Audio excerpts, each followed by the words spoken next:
Boa noite, a paz do Senhor, meus amigos, amados, meus irmãos, Deus poderoso, contou todas as coisas. Vou deixar aqui uma palavra nessa noite em nome de Jesus. Vamos orar em nome de Jesus. Pai, querido Pai amado, no nome poderoso de Jesus, talvez eu não seja a pessoa mais indicada para trazer a sua palavra, Pai, mas eu estou aqui me pondo na brecha, para que o Senhor possa me usar nessa noite, Pai. No nome poderoso de Jesus, toma a vida de cada um que vai assistir, os que não vão assistir, de cada um que está nesse Face, Pai, de qualquer religião, de qualquer crença, Pai, que só possa alcançá-la, Pai, e ter misericórdia de cada vida em nome de Jesus, porque eu sei que o Senhor é Deus, Pai. Tome em suas mãos as pessoas que estão sofrendo, aqueles que estão chorando e aqueles que estão felizes, Pai, que o Senhor possa dobrar a felicidade deles em nome de Jesus. Amém. Querido amigo e irmão, eu quero deixar aqui uma palavra nessa noite. Talvez você não assista a live agora, porque, às vezes você não pode assistir ou não quer assistir, mas mais tarde, se você quiser assistir uma palavra que se encontra no livro de Zacarias, no seu capítulo 1 em diante, que começa dizendo assim: Aleluia, Cláudio Rodrigues, a paz do Senhor. No oitavo mês do segundo ano de Dário, veio a palavra do Senhor ao profeta Zacarias, filho de Benaquia, filho de Ido, dizendo: O Senhor se irou fortemente contra seus pais. Portanto, diz-lhe assim, diz o Senhor dos Exércitos: Tornai-vos para mim, diz o Senhor dos Exércitos, e eu me tornarei para vós, diz o Senhor dos Exércitos. E não sejais como vossos pais, aos quais clamavam os primeiros profetas, dizendo: Assim diz o Senhor dos Exércitos, convertei-vos agora dos vossos maus caminhos e das vossas más obras, mas não ouviram e nem me escutaram, diz o Senhor dos Exércitos. Vossos pais onde estão? Os profetas viverão eles para sempre? Contudo, as minhas palavras e os meus estatutos que eu ordenei aos profetas, meu servo, não alcançaram os vossos pais. E eles voltaram e disseram assim: como o Senhor dos Exércitos fez tensão de nos tratar segundo os nossos caminhos e segundo as nossas obras, assim eles nos tratou. Você vai ver aqui que até o versículo 6, o Senhor pede ali os filhos, aquela nova geração, que volte para ele, para que eles não façam como os pais que pecaram.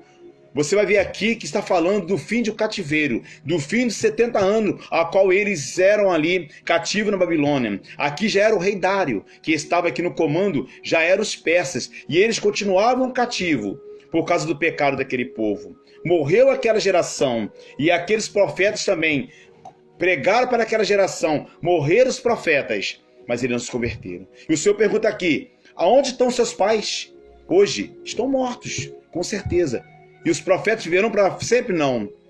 Os profetas não viverão para sempre. Mas a palavra do Senhor, ela sempre vai chegar aos seus ouvidos por alguma maneira. Por alguém, por mim, ou por alguém, por um livro, por uma música, ela vai chegar. Mas o mais interessante aqui é que você vai ver: contudo, as minhas palavras, os meus estatutos que eu ordenei aos profetas, meu servo, não alcançaram os vossos pais. Ele pergunta: não alcançaram os vossos pais? Ele pergunta: é claro que alcançaram. Eles voltaram e disseram assim: como o Senhor dos Exércitos fez tensão de nós tratar, segundo os vossos caminhos, segundo as nossas obras, assim ele nos tratou. Então, quer dizer, a palavra aqui que fala alcançar, é que no original fala que eles se converteram. Alcançaram sim.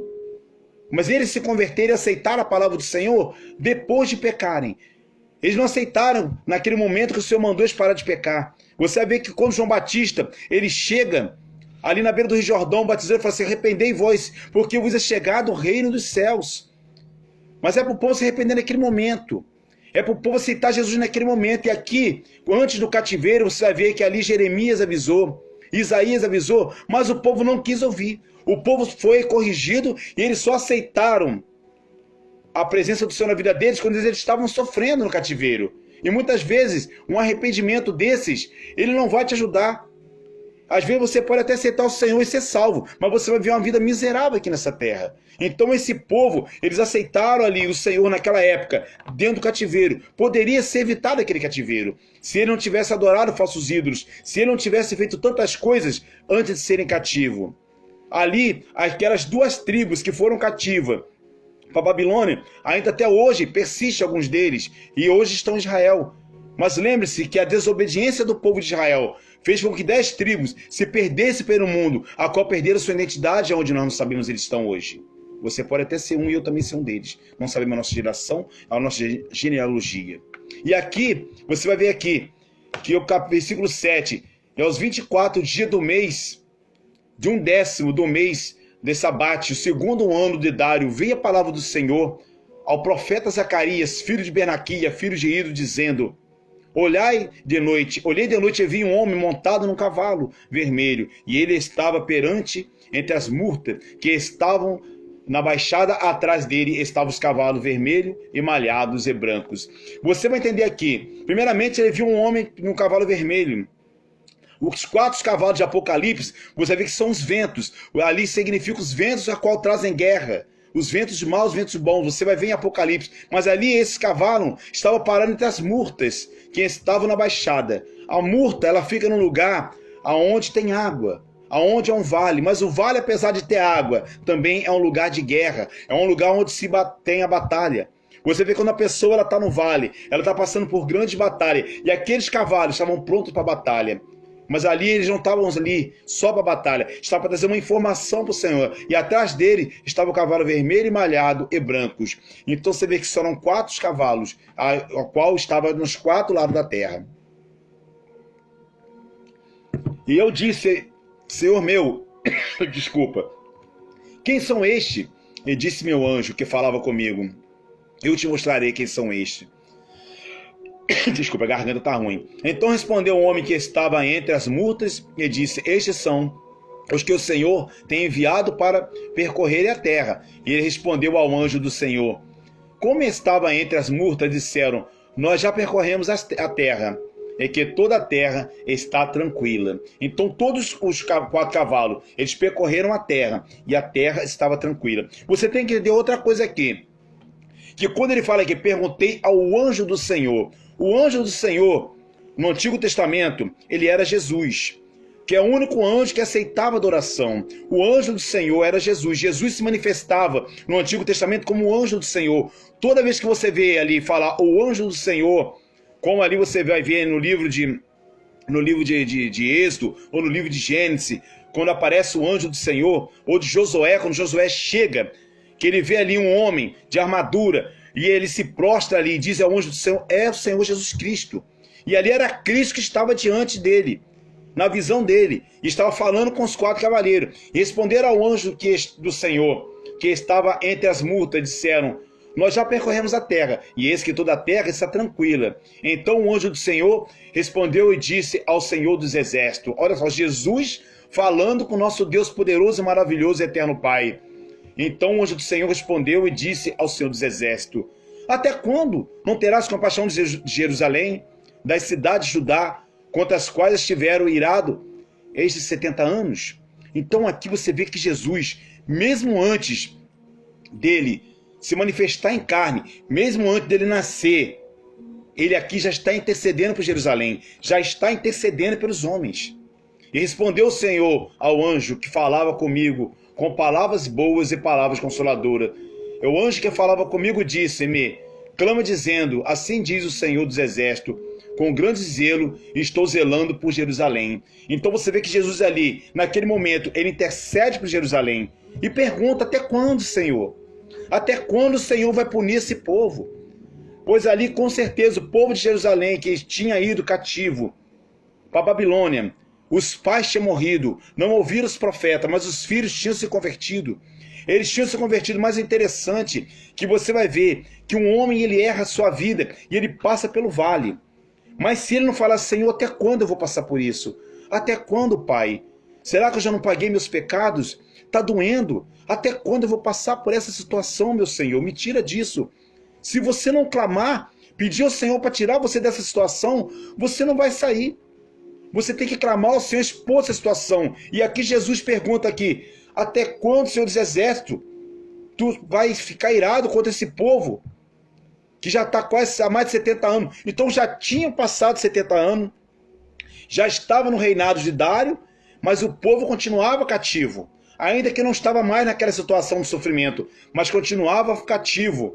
E Jesus ali, ele clamou, e ao invés dele responder, ele clamou ao Senhor dos Exércitos: até quando se ficar irado com eles? E Jesus é o único nosso intercessor que intercede por nós.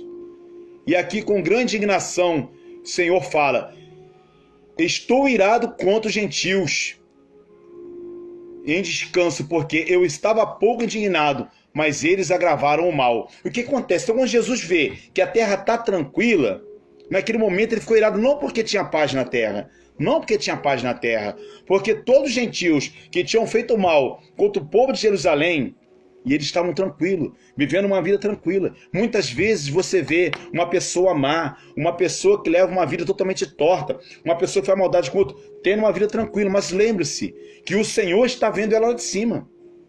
Porque aquele povo, que era o povo que era da Babilônia, que qual tinha que levar Jerusalém cativo, eles excederam. Eles excederam na maldade. Muitas vezes Deus ele usa uma pessoa para colocar juízo sobre a outra, ou até um povo colocar juízo sobre o outro.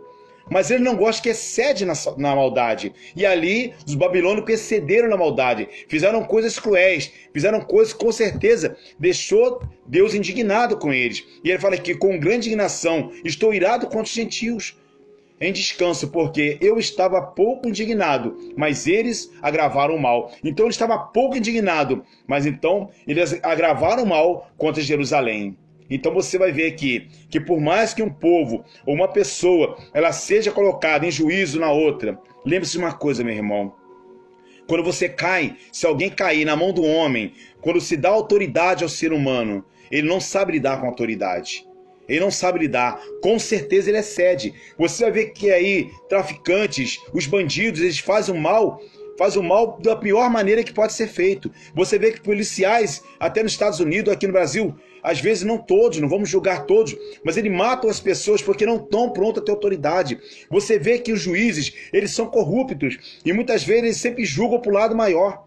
Então o homem, às vezes, por mais que ele tenha que receber a autoridade do Senhor, porque o Senhor não vai julgar todos, vai julgar todos, mas o homem que tem que pegar essa autoridade em suas mãos, ele se excede, ele não consegue. E quando você cai na mão do homem, com certeza você sofre o dobro daquilo que é para você sofrer. Então aqui, ele fala assim: portanto, diz o Senhor, voltei-me para Jerusalém, e com misericórdia nela será edificada a minha casa, diz o Senhor dos Exércitos, e o cordel será estendido sobre Jerusalém.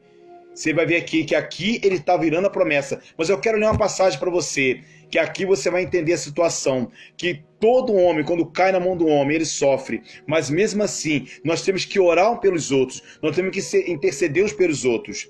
Que aqui você vai ver que no livro de Zacarias, o povo já estava ali, terminado seu cativeiro, e eles ainda estavam sofrendo. Mas existe outra passagem, que está no livro de Timóteo, no capítulo 1, que eu vou ler aqui para a gente encerrar essa pregação, para não ficar grande. E aqui está escrito assim: admoesto, pois antes de tudo que façam deprecações e orações, intercessões e ações de graça por todos os homens. Ele fala assim, por todos os homens. Façam orações e intercessão por todos os homens, pelos reis e por toda que estão em eminência, para que tenhamos uma vida quieta e sossegada em toda piedade e honestidade. Então ele fala aqui pelo reis e por todo aquele que está em eminência. Toda pessoa que está aparecendo demais, toda pessoa que está em autoridade, um cantor, muitas vezes um juiz, todo aquele que está em eminência, todo aquele que de repente sai da sua área de conforto e aparece, é para você orar pela vida dele, para que ele venha se converter. Você já pensou quando uma pessoa que fala asneira na televisão, uma pessoa que faz maldade, quando ela se converte ao Senhor, quantas almas vão seguir ela? Uma pessoa que tem milhares de seguidores no YouTube, se aquela pessoa se converter, quantas pessoas vão seguir ela? Então ele fala assim, pelos reis e por todos que estão em eminência, para que tenhamos uma vida quieta e sossegada em toda piedade e honestidade.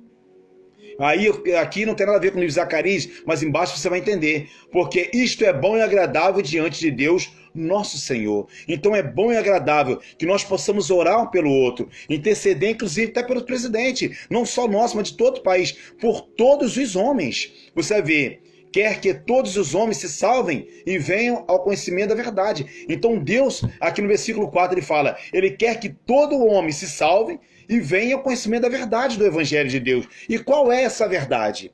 Qual é essa verdade? Porque o mundo vive numa idolatria. O mundo vive adorando falsos deuses. O mundo adora homens. O mundo adora carro. O mundo adora dinheiro. O mundo adora tudo aquilo que não é de Deus. E ele fala aqui quer que todos os homens se salvem e venham ao conhecimento da verdade, porque há um só Deus, há um só mediador entre Deus e os homens, Jesus Cristo, o homem, o qual cedeu a si mesmo em preço de redenção por todos, para servir o testemunho ao seu tempo. E acontece o seguinte aqui, então o que ele está falando aqui? Só há um mediador, meu amigo. Só há um mediador entre Deus e os homens, e esse é Jesus Cristo. E ele fala que Jesus Cristo é um homem. Por que ele faz Jesus Cristo um homem? Porque quando ele escreveu essa carta aqui, Jesus Cristo já tinha morrido, mas com certeza, naquele momento, ele deu a vida por todos nós. Então, ao qual se deu a si mesmo em preço de redenção por todos, para servir de testemunho ao seu tempo. Então, Jesus Cristo, ele é o testemunho. Ele deu a vida por nós. Para o que digo a verdade, que em Cristo não minto, fui constituído pregador e apóstolo e doutor dos gentios na fé e na verdade. Essas são palavras de Paulo. Amém? Então, meu amigo, essa é a palavra dessa noite. Que o Senhor possa, em nome de Jesus, entrar na tua casa e fazer morada, entrar no seu coração e fazer morada e encher a sua vida com a presença dele. Eu quero orar pela sua vida e orar por todos que vão ver essa pregação, orar por todos que estão necessitando de socorro presente, independente do que estão passando em sua vida, em nome de Jesus. Amém? Você não vai dizer que é alergia. Pai, querido Pai amado, nome poderoso de Jesus, tome aqui em suas mãos o Cláudio Rodrigues, tome em suas mãos cada um aqui, Pai, que viu aqui, que já deu o seu joinha, cada um, Pai, querido Pai amado, que está assistindo essa pregação, cada um que vai assistir depois. Pai, querido Pai amado, no nome poderoso de Jesus, essa palavra poderosa a qual o Senhor nos fez agora falar nessa noite, Pai, que possa tocar em cada coração, que possa encher cada casa com a sua presença, e aonde houver, Pai, um coração contrito, quebrantado com o seu poder, e a sua graça, que é seu favor imerecido, entre nesse coração. Oh, Pai, console os que estão chorando, Pai, se alegre aqueles que estão alegres, Pai, em nome de Jesus, e nós possamos, Pai, em nome de Jesus, nos encher da sua misericórdia, e orar, Senhor, cada um pelos outros, porque passamos tempos difíceis, Pai, mas eu sei que vai passar em nome de Jesus. Amém. Meu irmão, fica na paz do Senhor. Deus é contigo, Cláudio. Deus é contigo. Qualquer um que viu essa live que não apareceu para mim aqui, em nome de Jesus, que o Senhor possa, em nome de Jesus, encher a sua vida com a presença dele. Amém? Boa noite. Fica na paz.